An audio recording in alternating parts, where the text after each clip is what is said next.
All right, welcome to another episode of the ConquerCast. I'm here with a really good friend and ambassador of MTN OPS, Jared Thomas today, Peaked Out Adventures. That's your handle on Instagram, right? Yeah, it is. And super excited for this one. We've been talking about getting together to do this for a little bit now, but it feels like you've been a part of the brand from the get-go. Yeah, so I think it's almost been a little over 8 years now. Has it been? Yeah. That's awesome. No, we really appreciate the support of Jared, his family, his wife and kids. You've got a beautiful family. I think your daughter looks exactly like your wife, and then your sons look like you. You guys have created a beautiful family together. But, little minions. Yeah. Tell us a little bit about yourself. You're not from Utah, right? No. Is your wife? Is that what no, brought you here? So we're both actually from Oregon. Okay. We're high school sweethearts. High school sweethearts from Oregon. Yeah. Sweet. So right before her senior year of high school, she moved out here to Utah. Okay. And I stayed in Oregon going to college and stuff. Okay. And then she ended up moving back when she graduated. And then we kept dating and ended up getting married. And Awesome. I ended up going to medic school, getting in the fire service and stuff like that. And back then, you pretty much shotgun applied to get a fire job anywhere. And whoever picks you up kind of picks you up. Gotcha. So I told her I was going to apply in Oregon, I was going to apply in Utah, and whoever picks me up first, that's where you land. Yeah, I tested in Oregon, missed the cut by one, and then the next test was out here in Utah.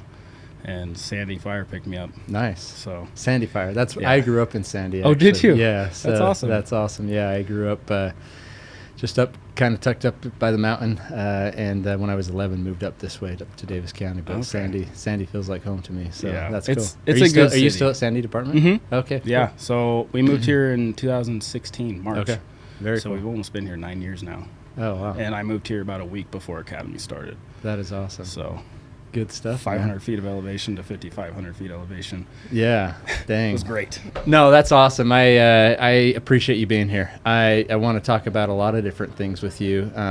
As you know, this podcast is all about conquering and equipping the listeners, the followers, the viewers with different tools that they can add to their tool belt to help them conquer the obstacles that they face in life. And, I don't know your whole story. I don't know what mountains you've faced. I hope that we can dive into some of those today. But what I do know about you, outside of these massive muscles that I see, we just for those of you that are listening, we just did a workout that Jared put us through downstairs. Might have been one of the first times I might have met you was here at our gym. We were doing like a hang challenge, were you at that? Was that the... It was with Hush, and we were launching something. I can't remember, but we had people doing a bench challenge and then a hang challenge and a dip challenge. Yeah. And I remember chatting with you there. But obviously, you've lived a life of fitness, hunting, passion for both of those. You are a firefighter, so you're doing incredible things in the community and providing for your family that way. And then you've got this beautiful family. And so you're a husband, father, disciple of Jesus Christ. We chatted a little bit via text about some things we might talk about here. And I loved your response. And you said, hey, there's this moment in my life or this year in my life where, there's the Bible and my relationship with Jesus Christ, pulled me through. And so I want to dive into that. Yeah. But just thinking about it, man. But I love that that's what you brought up as kind of an area of focus of what we could chat about. Has that, just so people have a glimpse into your life, has Jesus Christ always been a part of your life? I would say yes. There it goes. Now I can definitely hear myself. I was raised going to church, always been a believer. Most of my memories as being younger was church camps, church events, raised primarily Christian, going to Christian churches and stuff like that. As I've gotten, not old, but as I've gotten older. Right? I wouldn't say that I strayed away. I've always had a very strong spiritual connection. Definitely have drifted away from churches per se a little bit. And Well, we'll just dive into that story. Yeah, let's do it. We can talk about the muscles later. We'll exactly. Let's talk about this muscle. So back in 2023, so I'm sure a lot of people know or aware that some of the things that firefighters deal with in our jobs and stuff like that. Long story short, we end up getting into some pretty dark places. We see a lot of horrible things. We see people at their worst, deal with a lot of things that, especially the things that relate to our lives, they're very, very hard to deal with. Yeah. And rolling through summer and into fall of 2023, there's this little analogy that we talk about having, I guess it's an emotional bucket of water. Yep. You add a little bit of water every time you have some sort of stress or something hard to deal with. Stress bucket. Yeah. You add a little bit of water, and eventually that bucket's going to get full and it's going to spill over. And if you're not aware of when your bucket's getting full, it's really hard to catch up with and deal with and be ready for. Right.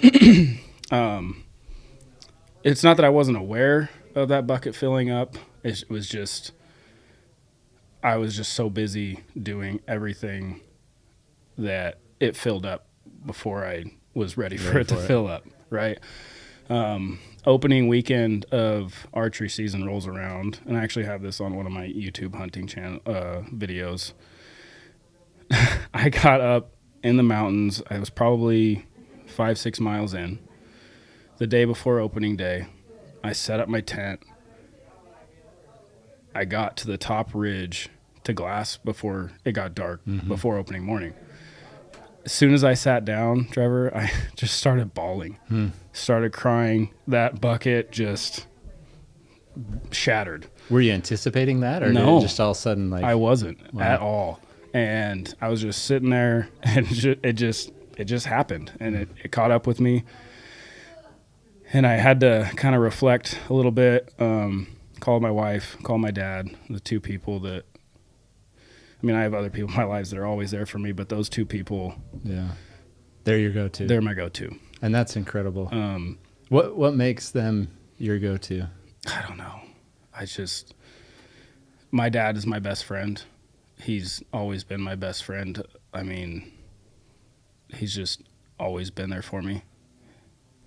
I don't know. I just have that connection. We're very, very close. He's unfortunately, my mom and him are still unfortunately very in Oregon still. So a little at a distance. Yeah. And my wife always tells me when we get towards that 3-4 months of me being away from my parents, even though I'm an adult, I know I start to like kind of stack up some stress just because I miss them and I'm close to them. And as you can attest, I mean, your relationship with your father is pretty special. Yeah. Right. Yeah. And there comes a day when there's a temporary separation. Right now, your separation is still temporary. But you can plan to go see him, you know? Mm-hmm. And then at some point in life, those temporary real separations occur. And I just see it as such, as just temporary. I still talk to him. I still feel like there's communication. I still feel like there's an ability for him to influence my life in an incredible way. And in fact, I had an experience this last week with that. But I think it's commendable that you have that type of relationship and that you like long for that time together where it's like, hey, 3 months hits. It's like, it's been too long. And I would challenge you to just keep up with that mentality of like not letting so much, too much time go by where you actually physically are with each other. And I love that you can go to your dad and that he's one you turn to. And I would do that as much as possible. Yeah. I would just, being in my shoes where I'm at now, it's like, there are moments where I actually pick up my phone to call him and I'm like, whoa, like, okay, I guess I'll just talk out loud a little bit, Yeah. So no, I love that you have that relationship with your father. Yeah. And with your wife? Yeah. We've been best friends since day one. Yeah. I mean, we rarely fight. We are just very good at communicating, and we have a very open line of communication with each other. I don't bring a lot of my work stuff home because that secondary trauma is pretty brutal. And a lot of people don't realize that. But pretty much everything else, like she's my sounding board. Yeah. She keeps me grounded, you know. I can just bounce anything off of her. And are you guys just naturally that way able to communicate, or is that something you've had to work at? Because I mean, I would say listeners on this, and one of the things we want people to conquer most in life is strengthening relationships, conquering difficulties in relationships, and a lot of it comes down to communication. And you know, especially with a partner or with your spouse, what have you guys done? That's, I know I'm kind of straying from that moment on the mountain, but I want to understand, like, why are those the people you go to, so that others can say, okay, who do I have to go to, and why? And if I don't have my wife or my husband or my father or my mother or who, you know, why do I not? Do I need to work on my communication? Do I need to? How do I strengthen these relationships? So I think it started from day one that we've always been able to talk to each other about everything, all of our feelings, anytime, like as when we were younger, jealousy, anything like that. We, from the get-go, we just essentially vowed to always communicate with each other.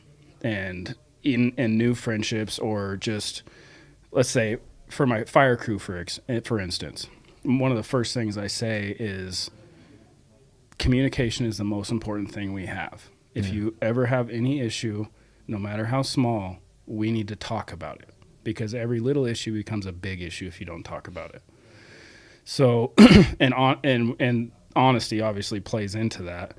So starting that from the ground level, and if someone comes to you with something, so if I came to her with something, she didn't belittle me. She didn't make me feel like I couldn't come to her anymore, or feel attacked or anything like that, and vice versa. So if you say you have an open line of communication with somebody, the first time that they come to you, or the second or whatever, and then you just start bashing them, it's never going to happen again. Yeah, the trust isn't there. Yeah.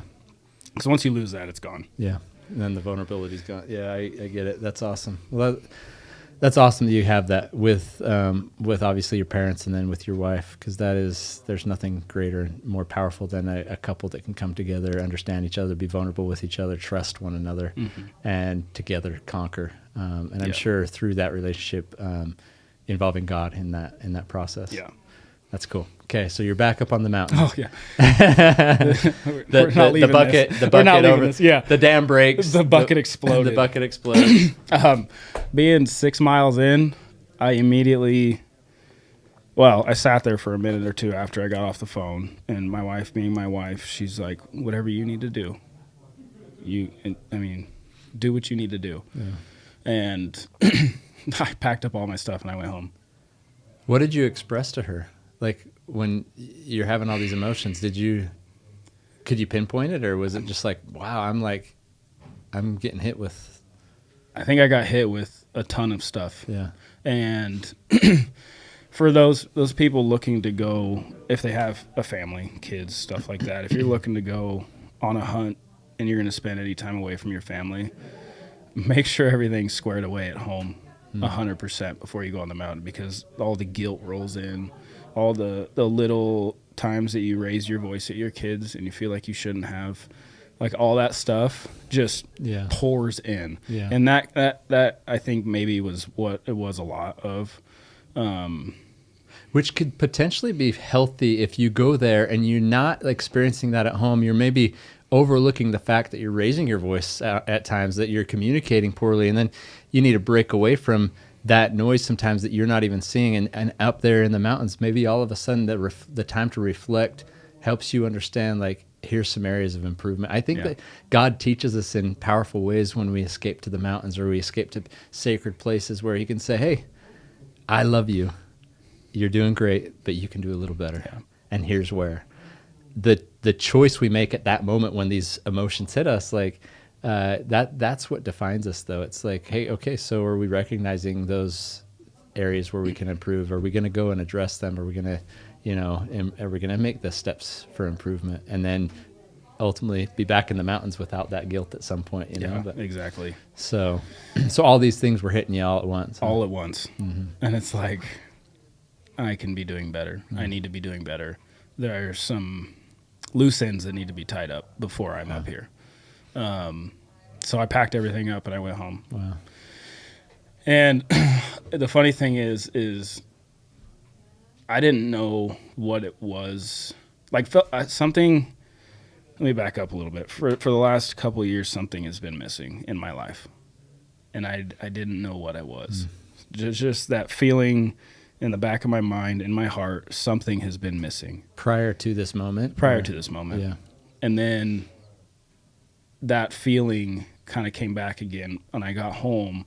I was hanging with my kids. We were having fun and stuff like that. And then just something that, I don't know how to describe it. Yeah. Said something was missing. And I was down in my archery room kind of organizing stuff a little bit. And in my papa's gun safe that he gave me when he passed away, there was a drawer that I never opened, hardly ever. And I opened it, and it was a Bible. Wow. Yeah. And I just grabbed it, and I said right there, you know, and like I said earlier, like, church has been hard for me. Some bad experiences with some different churches and people and stuff like that. So I started reading the Bible, and I read it every single day for I can't tell you how long. Just started from page 1. Yeah. Like, I didn't start in like the New Testament or anything. I just started page 1. Yeah. I'm gonna read this whole thing. Right? And I mean, even within that first night of reading, like the next day, I started noticing little things a lot more. Like, I don't know if I was just more hyper aware, and you can probably elaborate on this just because I feel like you have a very strong connection to Jesus and God and stuff like that. But he has his hands in everything. Yeah. And there was a period of time where I was just like, this is cool. Yeah. This is like, there's so many things that he has his hand in. And just started reading it. And a week later, I went up on the mountain. One day I was hunting, got in close and stuff like that. And then the next day, Braxton and I went up, and I didn't have any worries. I didn't have any stress. And it's been a long time. Been a very long time since I've been up on the mountain not worrying about anything else. Wow. And I killed a buck 10 minutes after daylight. Really? Yeah. And I mean, in the video, it's a very, very emotional reaction to me killing a buck. It's a little over the top. And do people know watching the video that this is going on in your life? Like, there's these. I briefly touched on, like, when I was packing up my stuff and stuff like that, but I didn't dive into it like this. So yeah, and then killing that buck, it was a very special moment. That's Even awesome. It wasn't a huge buck, but I mean, I still mounted him because of the experience. I mean, I shot him off a cliff. I always wanted to shoot a buck off a cliff. It's so cool. Braxton was there, which is my best friend, and it was pretty special, especially after the week before, having such a breakdown on the same exact knob. Same exact spot. Same exact spot. Wow. Like 50 yards down the trail. Have you gone back there? Mm-hmm. I spend a lot of time. Is that like a place now that? Yeah, and I've been up there before. 100 times. Yeah. But it was just different this time. Wow. Has that routine continued in your life? Not as much. Yeah. I will say I haven't been reading every night, but there's a podcast called Daily Audio Bible. So I listen to that every day, every morning when I'm driving to work and stuff like that. So I'll still, because he covers the whole entire Bible in a year. That's awesome. So he'll read a little bit from the Old Testament, New Testament, Psalms, and stuff like that. So. That's awesome. So equipping people with tools to conquer. I mean, it sounds like this audio, what was it called? Daily Audio Bible. Daily Audio Bible. Obviously, opening up that book, your part of your daily routine. Every morning, not every morning, but I try to hashtag, like in my posts, like CTM, Conquer the Morning, and it always includes opening up scripture, and has for 27 years in my life. Like that has been like a consistent thing for me. What did that change anything with your you had an awesome relationship with your wife, with your children? Like, did that with your parents, that change anything there? Is that having that type of routine? You noticed, you said you started noticing his hand in everything. Like, were there any like highlights, like this thing that I noticed, or this thing, or this relationship? I think it just made me appreciate the little things more. Like these little tiny blessings that my wife and I created. Like, they're not always just a ball of stress, right? Like, just like it gave me just a little, even if a millisecond longer, just to just sit back and appreciate what they are in my life. And it was just little things like that. And I don't know if this sounds weird or not. I mean, it doesn't sound weird to me because it happened to me, but like the little voice in the back of your head, like I decided to just start listening to that. You know what I mean? Like if it said to do something, I went and I did it. You know what I mean? Like, I don't know how to describe it. That's powerful. But it was special.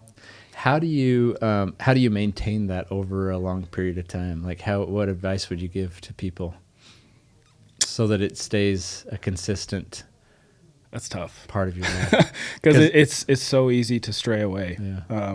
What causes you to, like, what are some things that would cause you to stray away from that? Or because you're going to share some things that probably people are like, yeah, I understand exactly. So how do I come back? How do I overcome? Because conquering, it's not like a one-time mountain.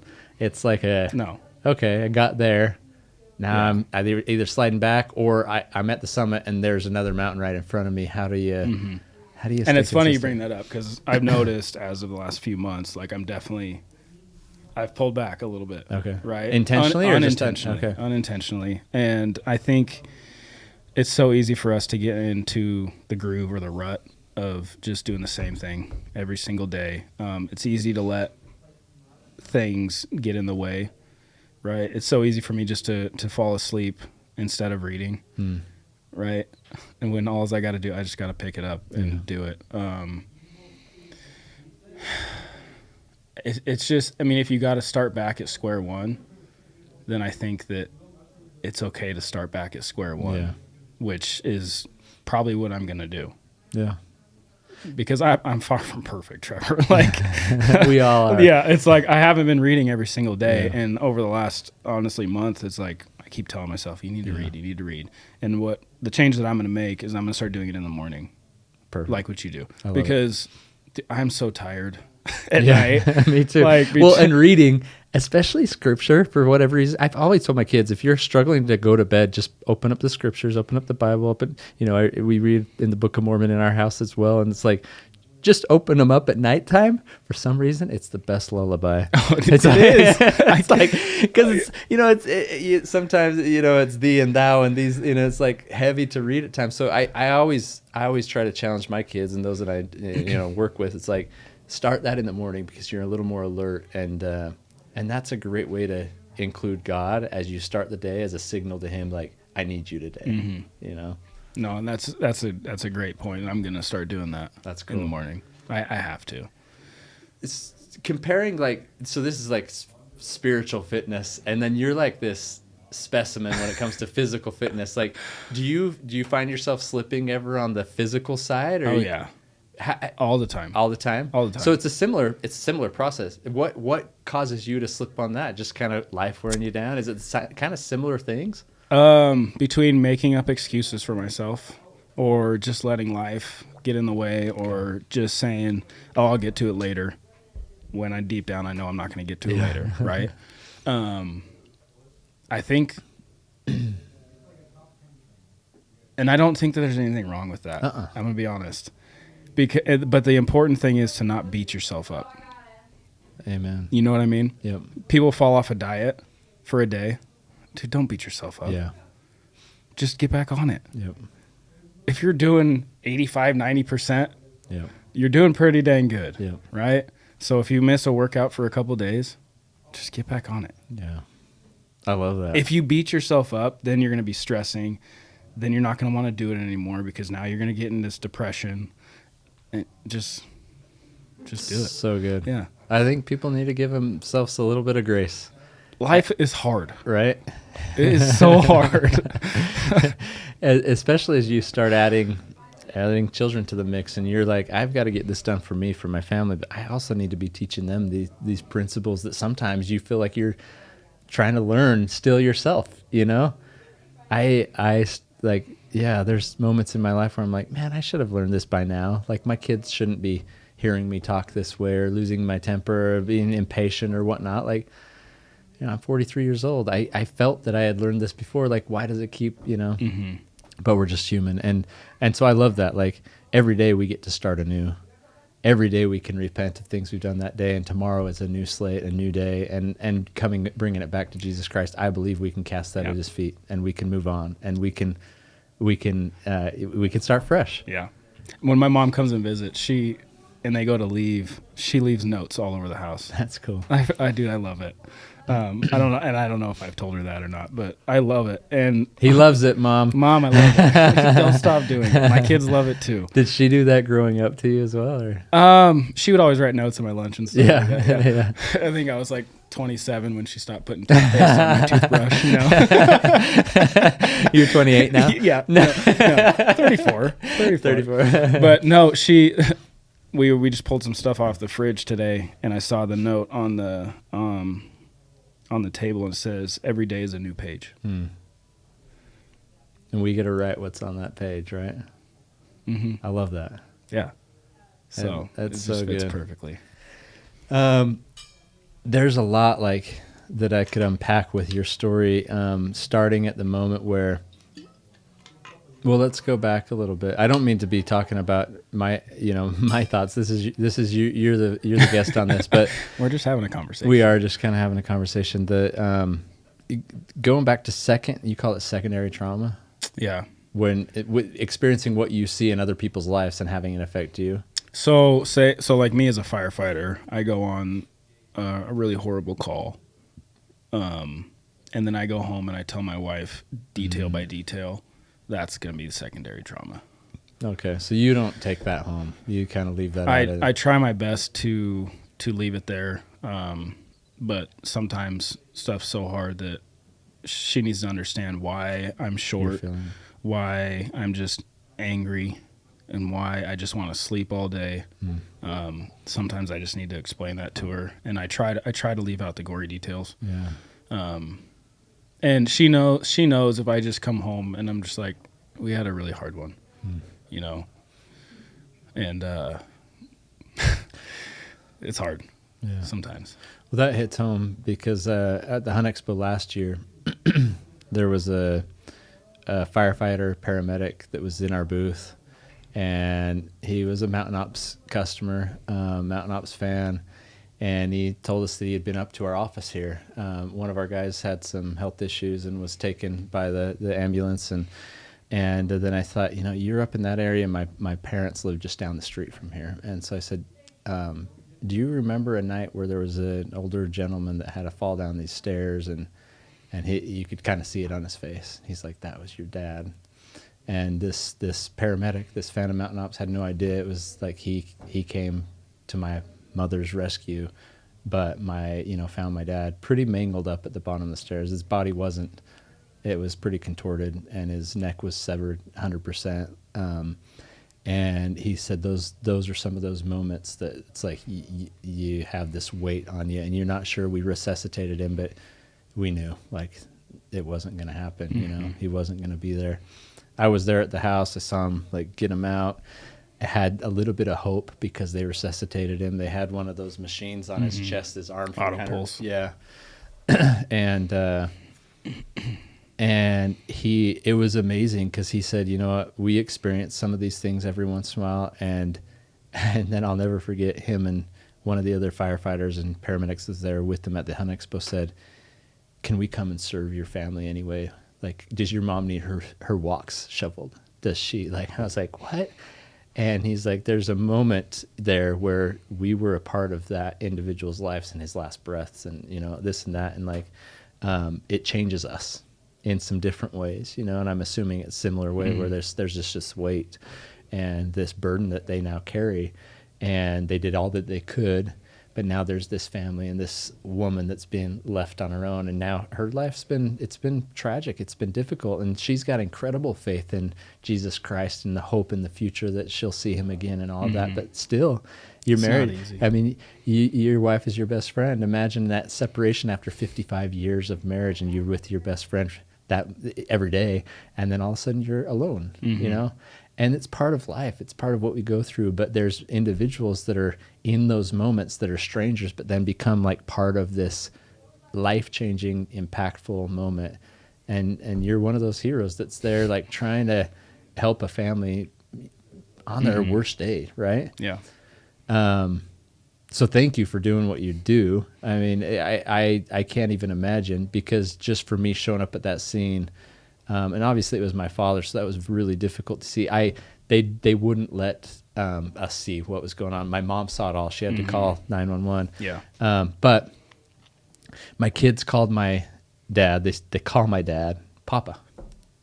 And so when you're sharing your story and you're going home and you're opening up this drawer, and you said it was from Papa, yeah, that just hits home. Yeah. Like, and I believe that those who have passed on have an incredible influence on our lives, to the point where you open a drawer and here's a message from Papa. Here's a tool from Papa, you know, that you can utilize. You're in this state of mind, you're experiencing these emotions, and here's something that I know can draw you out of that. And it's not that it just draws you out. I love, there's a quote that says something like, if you want to talk to God, pray. If you want to hear God talk to you, open the scriptures, open up his words.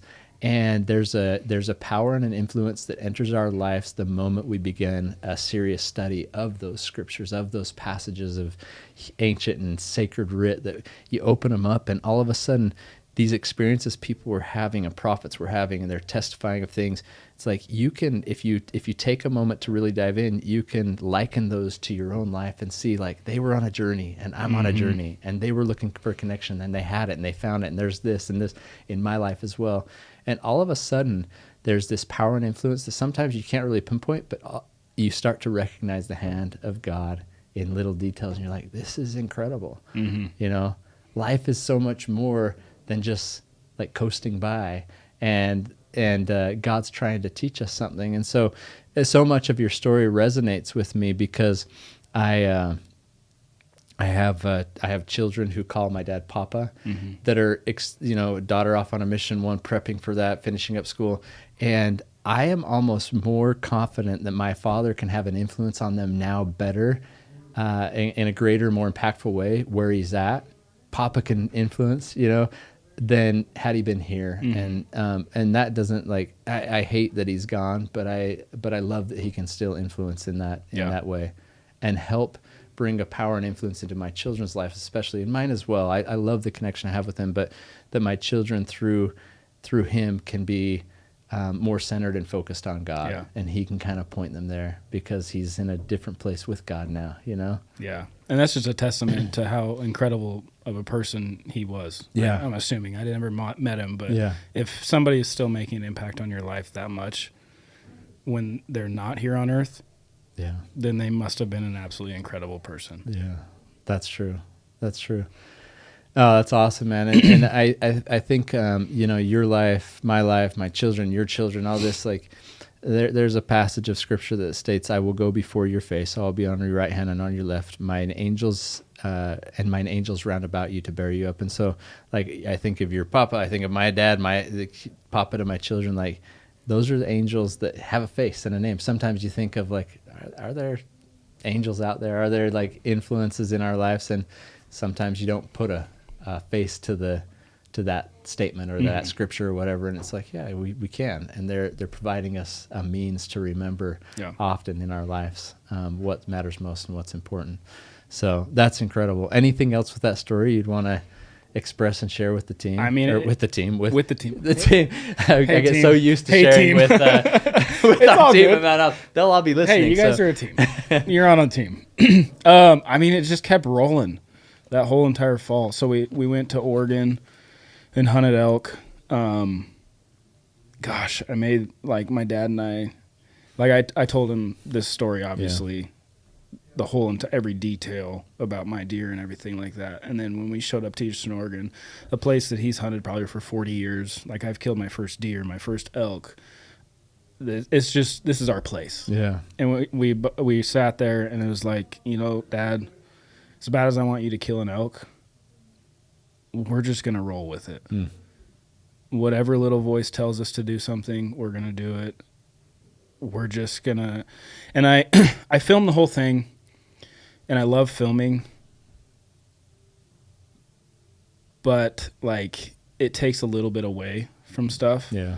So I only filmed a little bit on this hunt, and I made sure that I made a point, and I don't know if he knows this or not, but, like, when we're sitting at camp, I just would watch him. Because there's I've lost a lot of people in my life, and I wish that there was more finer details that I remembered about these people. So we just rolled with it and went with the punches. And what were you seeing? And this is so powerful, because sometimes I don't know if we've had this on this podcast so far, like this advice. Like, it's powerful. Like, a lot of people film their content. A lot of people are producing for social media or whatnot. There is something that's taken away because you're distracted by making sure you're capturing it, and that you're capturing it for memories and everything. But sometimes, I'm looking at the exposure. You're I'm looking at the frame rate. I'm looking at centering the subject. Like, so in those moments, you were putting that away and you're just watching. And sometimes we're worried that, like, those memories might fade because what were you witnessing when you were just watching your father? So this is a tool I think people should add to their belt. Just watch. I don't know, man. I just wanted to remember everything. You know, I have this huge fear of losing my dad, and I don't like thinking about it. I don't blame you. Sorry. So I just wanted to remember whatever I can, and since then, I've really tried to do a lot better with that. Like, when my mom comes and visits, like, she spent quite a few weeks here when my wife had a procedure. Nothing bad happened. And just watching her with my kids, and she's, like, the most hardworking, kindest woman I've ever met in my entire life. And just watching her with the kids, and it's hard to not notice that they're getting older, man. Yeah. Like, just a little bit of wrinkles in their hands and stuff like that. And it's just, I mean, I think my dad's already lived longer than my papa did. Really? Because my papa got stomach cancer. So it's just like, and then I go on all these people that they're just their same age that don't take care of themselves. And fortunately, my parents do. So it's just like, I'm just trying to appreciate every single second, you know? So then, like, on that hunt, listening to these tiny little voices and paying attention, like, everything happens for a reason. Yeah. For some reason, we got up a little later that morning. We were driving out to this spot. My dad forgot his phone. I was like, okay, so we turn around, and I made the point that, like, we're just gonna let it go. So I didn't get stressed out. We drove the side-by-side back to the trailer. He grabbed his phone, and he's just like, you know, I think I'm just gonna walk behind camp. I'm like, okay, I'll go scout out this area. Drove out there, and I had 5 branch bulls running in front of me. I don't have a tag. I'm just there hanging out with my dad and filming stuff, right? I'm like just filming with my phone. It's like, hey, Dad. There, found him. Right?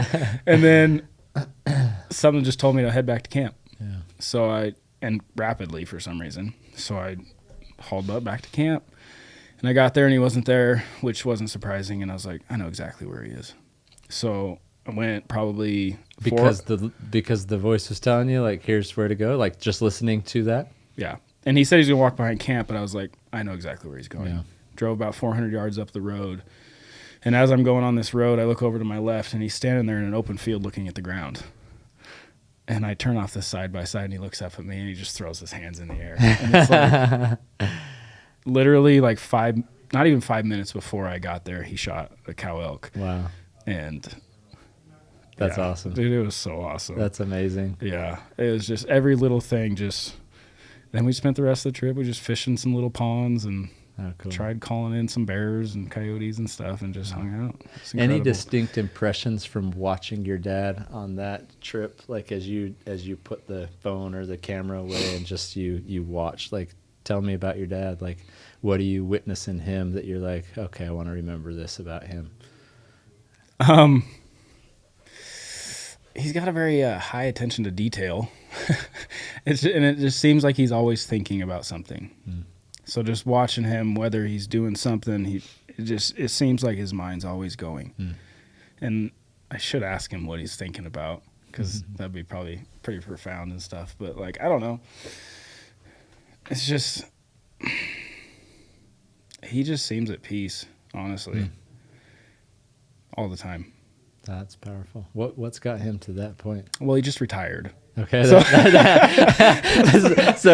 he seems at peace since he's retired, or no. I think was he a firefighter as well? No. So he's a garbage man for, a long time.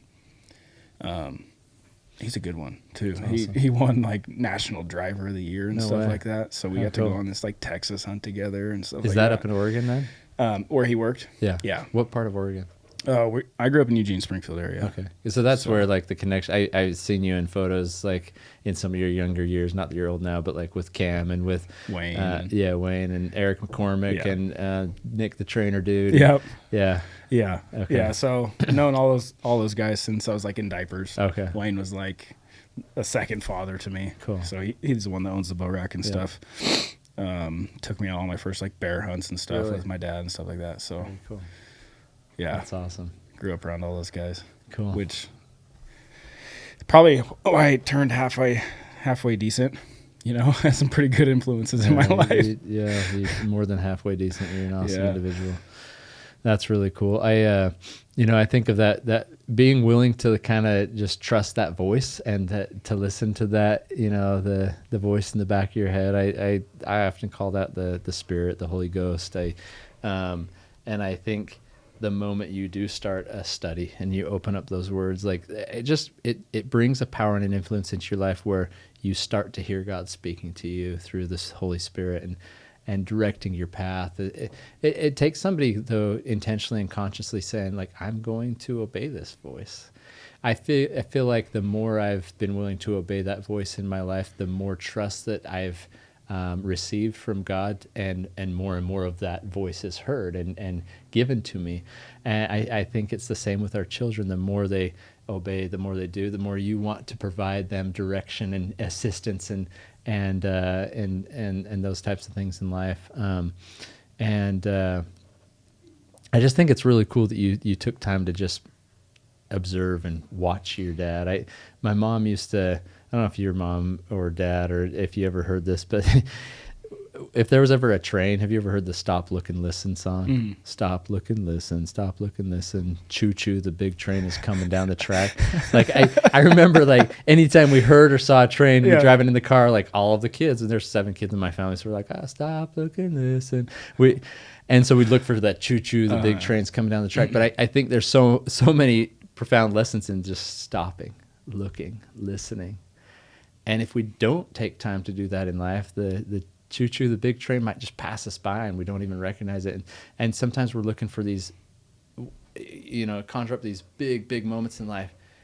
Some of the biggest of them all might just be sitting in camp and observing and watching your dad and what might be going through his mind, or how attention to detail he is. And then, how at peace he is. Like, if somebody can get to a point in their life where they're just at peace with who I am, where I'm going, who I've become, who I want to continue to become, like, there is so much power in that. So it's commendable that you've taken the time to intentionally do that. And I would just challenge everyone listening, like, take that as a big takeaway from this podcast is stop, listen, look, watch, observe those around you that you love, that have kind of mentored you. And sometimes it's done in a way that words don't even need to be spoken. you know? 100%. And it's like what you said, intention. Yeah. It's an active thing. You have to like actively make an effort to stop and listen, right? Because if you just, well, I'm stopping. Yeah. If you're not actively like trying to take in the moment or just watching what's going on and realizing what's happening before you and appreciating it, then you're just going to miss it. It's definitely an active thing in my opinion. It's interesting that patience, listening, watching, observing is an action. Some people might feel like it might be one of the more difficult actions because like you go to the gym, you go to work out, you're moving and you're like, okay, I'm getting stuff done. This is good. You open up the scriptures, you do that. You're actively doing something. To tell yourself to stop, pay attention, look, like it may be one of the more difficult tasks that we try to perform in life. 100%. Right? Is that what you found? Oh yeah. So how do you become disciplined in that? It's a work in progress. Okay. Because you have to work at it every day. Okay. Right? It's just like the deadlift I was teaching today. You have to do it with intention, right? If you don't do it with intention, you're going to hurt yourself. You have to actively try. I don't know what I'm trying to say. I lost my thought. It's so parallel to what you were teaching us downstairs, though, because you're like intentionally approach the bar, and you even told us where to look, like what to watch, and here's how you position that. I think it's the same way with like just looking and listening and paying attention. It's like it takes effort. It's hard for somebody. I feel like I've got a bit of ADHD, and my mind is always going a million different directions. And so that is something that I'm going to add to my Conquer 90 challenge for the next 90 days is to stop, look, and listen a little bit more. Yeah, because you can watch your kids play all day, right? But are you watching the smiles on their faces? Are you watching the genuine joy that they're having? They're doing something wrong, or you just get mad at them because they're doing something wrong.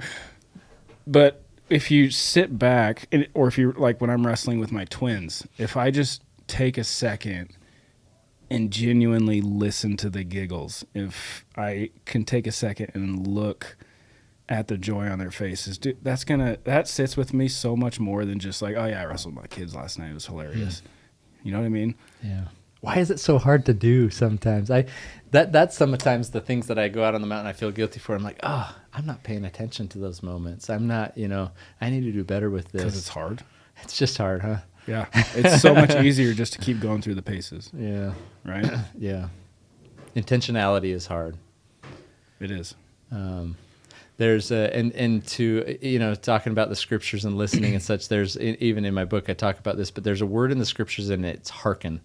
And it's a word where it's like it's almost a command to listen, like hearken to my words, And hearken means to listen and obey, not to hear and delay.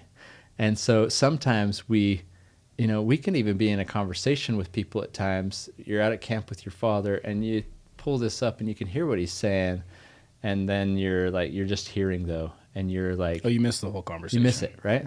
You're distracted. You hear the voice. You're not hearing words. So hearing and listening, hearkening is different. Yeah.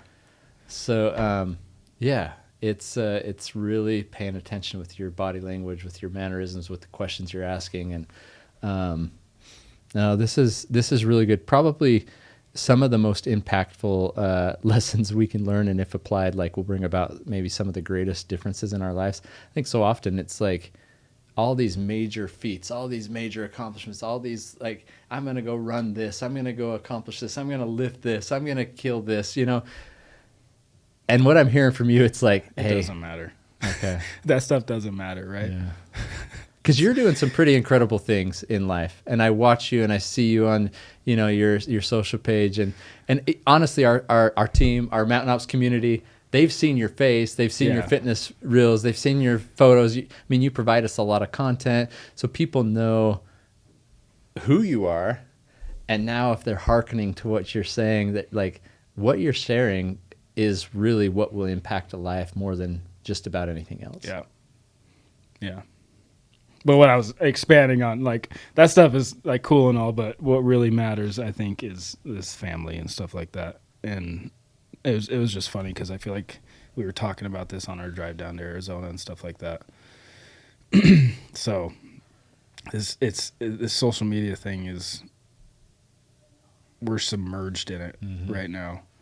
And if we can take that second, like you're saying, set the phone down, actively listen. It takes an effort. Like, I have to, like you, I don't know if I have ADHD, but my mind wanders all the time. Like, when we're having this conversation, it's like I have to stare into your eye holes and like take it in. It's like, okay, this is what he's saying, right? You have to actively do it, and it's hard and it's exhausting. But if you do, I think you'll be a lot happier. I agree. And I think what you're trying to do with your brand, your business, with your family, what I'm trying to do with my brand, my business, my family, if I do those things that seem hard, and I'm just, the natural man tendencies don't leave me thinking about observing, listening, watching. If I do those things, I will be better in my brand, my business, my everything.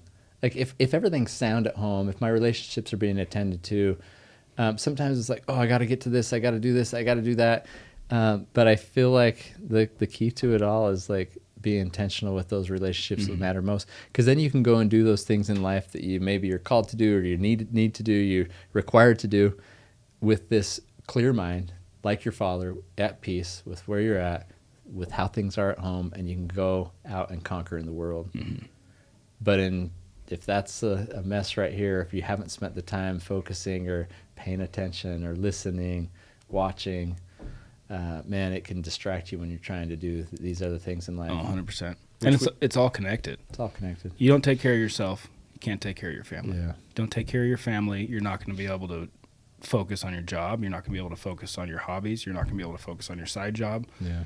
And then it comes back around, and you're not going to be able to take care of yourself. Yeah. You're not going to be able to take care of your family. So you got to take care of each piece. And if you're taking care of yourself and your family, like you're saying, you get those things squared away, then everything else will work out. It'll be okay. Great advice, man. That's really cool.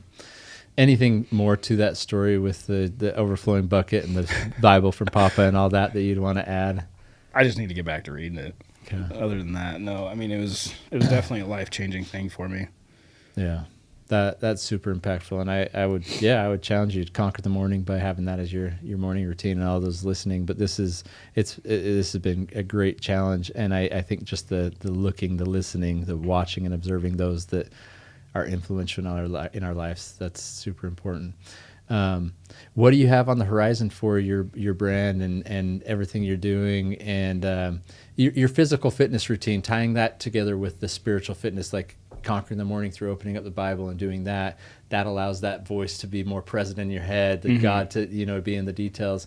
What are you doing physically to keep up with life? I mean, a lot of the people listening, they're getting into the Conquer 90 challenge right now. This may release right, I don't know, in the middle or towards the end of that, but we don't want people to end with the Conquer 90 challenge, like start another 90, and keep going. So like, what encouragement, what advice would you give to people on the physical side of things? I mean, one of the biggest pieces of advice is what we touched on earlier, is don't beat yourself up if you screw up. Acknowledge it, but move on and try to do better every You don't day. look like you've screwed up very much on the physical side of things. I just don't beat myself up about it. Okay. No. What's your routine look like that way? Because I feel like when I watch you, if I could like add a word to what I see your routine, it's like consistency and intensity is like your thing. Yeah, I would say a lot of people ask me, how are you so I'm not as dedicated as you. It's like I don't think it's dedication or like discipline. It's doing it so much that it becomes a habit, and that the consistency, if you put in the consistency, then the results will come. Yeah. Fortunately, everything I do in my life requires me to be physically fit. Yeah. From my job being a firefighter, I've set a standard for myself that I will not be the liability at work. Wow. Right? I will be the asset. Yeah. At home, I work out and exercise because I want my kids to see what they are capable of. If I'm consistent at home, because I got a home gym, fortunately. Yeah. So they'll come down there all the time. Yeah. Do my workouts suffer? Absolutely. Yeah. But do my kids see me working out? Are they right there next to me? Yes. And that for me is a huge motivator. That's awesome.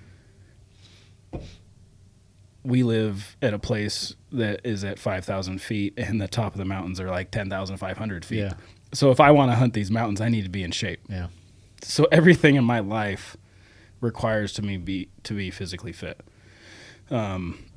So, and then going back to my dad, ever since I was born, the man, I think, has missed enough days that I can put on one hand in the gym. In the gym. Yeah. And at 66 years old, the dude's a beast. Yeah. And he's only taken a break off recently, which he really hasn't because he had shoulder surgery. Gotcha. And he's still in great shape. Yeah. Right?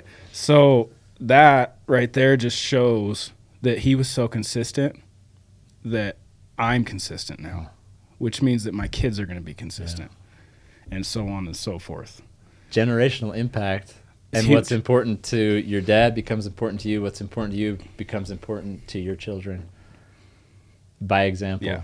One, it's probably cliche, and I'm sure people have heard it a bunch, but one of the best statements I ever saw or heard was, you said you would die for your kids, but would you live healthy for them? Wow. I've never heard that. Oh, really? Yeah. And that has stuck with me all the time. It's just, I need to be the best I can be in physical shape with my nutrition and everything, because I want to be there for as long as I possibly can and be able to play with them and keep doing what I'm doing now. So powerful. That's awesome, man. So, yeah, it's a lot of it's just a mindset. Other things do sacrifice. Yeah. But I feel like your fitness and your nutrition should be a very large priority in your life.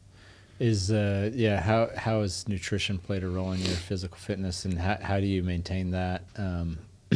I found something that works for me. Yeah. Jared Thomas, right? Yeah. I found something that I don't feel restricted. I can stick to without even thinking about it. And I think that finding that thing that you can do every single day, and if you screw up, again, don't beat yourself up, but for 85% of the time, if you can stick to it, it's going to pay off. And if you're doing something that's stressing you out or you don't like, then you're not going to stick to it. So I've been doing, like, I call it ketovore.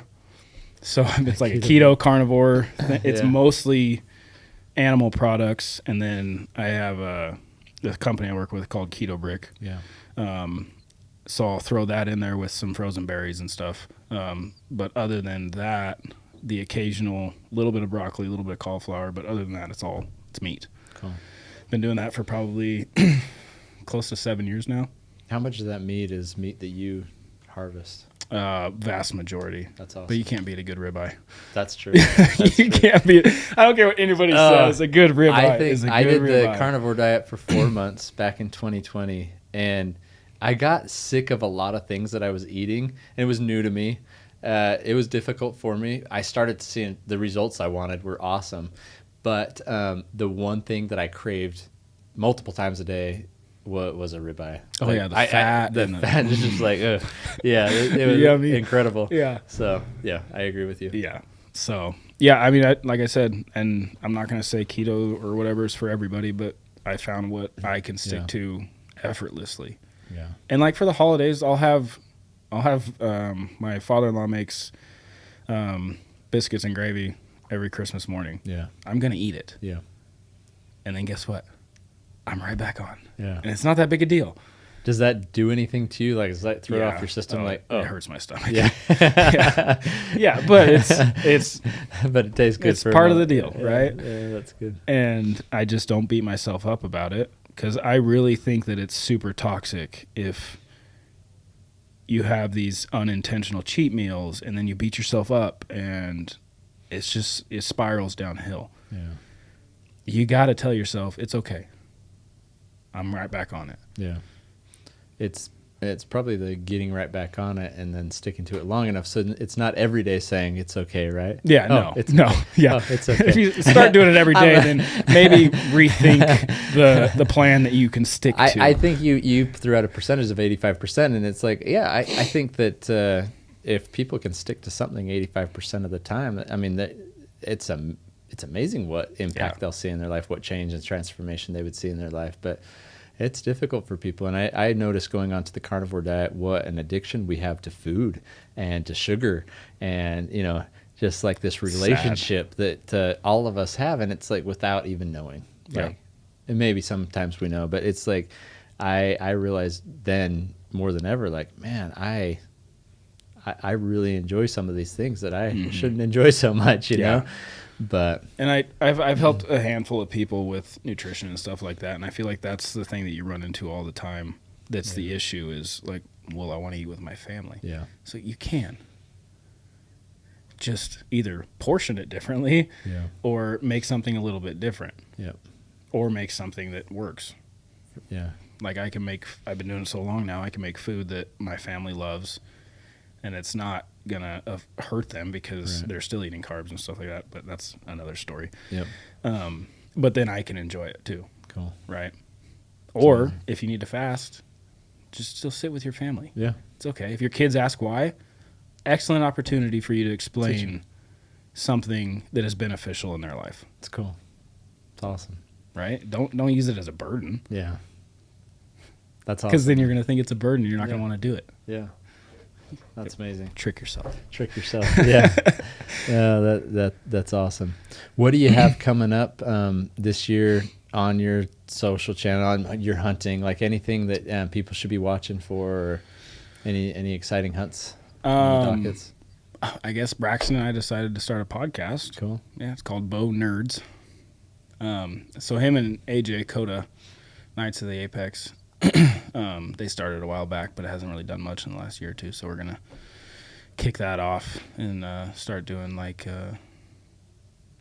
pretty much just a wide gambit of anything that has to do with archery and hunting and business, and just start having conversations. It's awesome. It's pretty fun. When does that kick off? We're gonna do our first mock one on Friday, so we don't know for sure when we're gonna start releasing some stuff. But as far as hunts go, I'm gonna try to get into some more spring bear hunts. I grew up doing that, like I said, with Wayne and stuff like that, and I missed it a lot. So I got back into it the last 2 years, and it's a blast. Cool. Plus, bear meat's so good. Yeah, I agree. We just got done with an Arizona hunt. So that video I'm working on right now. Braxton and I might actually combine YouTube channels. Oh, cool. So we might just start pumping content on his Haxon page, but we're talking about that still. Usual deer and elk here in Utah. Yep. And then nothing big on the plans. I used a lot of my brownie points on this Arizona hunt. Yeah. So you guys were gone for 9 days. 9 days, yeah. Yeah. Yeah, and my wife's a saint. She took care of those twins and our daughter. So, yeah, we'll see. I'm sure if you follow me on Instagram, you'll know when something's coming up. Yeah, that's true. Yeah, that's awesome, man. It'd be fun on this when we release this podcast to maybe give away one or two of your favorite Mountain Ops products as part of the release of this episode. You've been using product here for a long time. Like what product would you want to give away? Oh, my favorite products that I will take every single day, no matter what, is going to be creatine. Creatine is the number one. Yep. Slumber. That's the only way I can sleep. Yeah. Like being a firefighter and stuff, like my sleep is so jacked up. It's not even funny. And I can't take Slumber at the station. I mean, I haven't tried. I drive the engine, so I probably shouldn't. Yeah. So like creatine, Slumber, and Enduro, I think are my three go-tos. And then you tackle on hydrate. I drink hydrate every single day. Is it true like firefighters have to stay kind of pre-hydrated for, I don't know. It's a good idea. Good too. idea. Yeah. So a lot of line of duty deaths and firefighters are from cardiac events. I mean, we go into 700 plus degree atmospheres. That's a huge strain with probably 80 pounds of gear. Yeah. That's a huge strain on your cardiovascular system, and you're sweating a whole bunch and stuff. Yeah. So, I mean, I always preach electrolytes are king of all supplements and everything. If you can keep your electrolytes up, you're going to be doing pretty dang good. Yeah.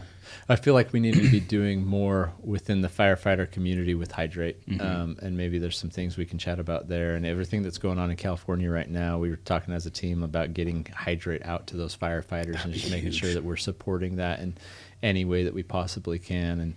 And so, you know, by the time this releases, hopefully that's all taken care of, obviously, but it's sad to see what's going on there, but we want to support, and we know that we've got products that can help. That'd be huge for them. And the STM electrolyte pouches are huge just because they don't have, they're not going to carry around a ton of water out there. Good call on that.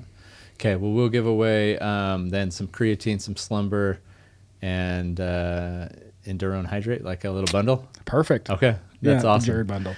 The Jared bundle. And then I typically end this podcast with a question, and the question is, as a conqueror, how will you measure your life when all is said and done? How my kids talk about me when I'm gone. Yeah. It's awesome. Yep. That's amazing. They're watching you just like you're watching your dad, right? Yeah, they are. And that's awesome. I mean, no more important role in life than that of a father and that of a husband, and you're doing a great job in both those realms. I appreciate that, man. So, trying. You're doing great. You've really kind of you've dropped some very simple and very powerful words of wisdom and things that we can all add to our daily routine. It's going to take some effort on all of our parts, everyone listening, like to just stop and watch, observe, listen, do those things, like pay attention, be intentional with it. But I know it'll be well worth the effort. And 100%. Yeah, your kids will speak incredible words of you. So I pray so. Yeah. Thanks for being on here, man. Appreciate Thanks for you. having me. Yeah, the relationship with Mountain Ops means the world to us. Your support, your friendship, it's incredible. So let's just keep conquering more together. Let's do it. You guys have been awesome. Thanks, brother. Thank you.